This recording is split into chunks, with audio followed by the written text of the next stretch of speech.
In Africa, the black heron takes the business of shading its eyes very seriously indeed.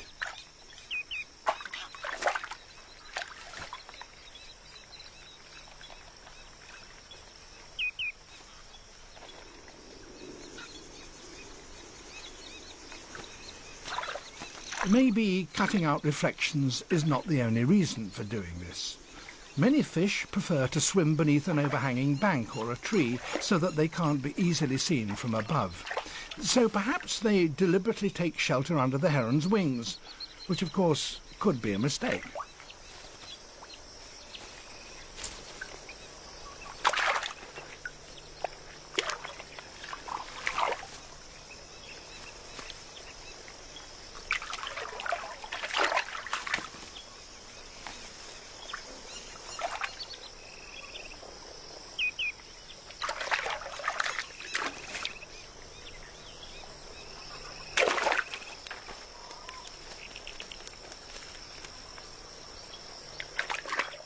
The spoonbill isn't really after fish.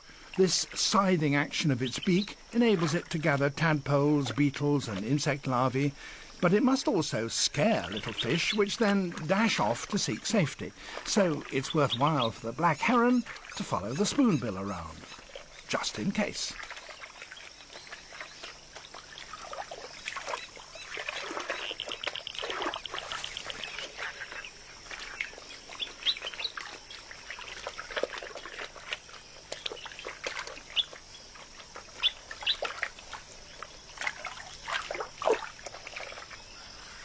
The pygmy cormorant certainly is after fish, and therefore thinks it's a good idea to follow the heron. Maybe the heron is having better luck.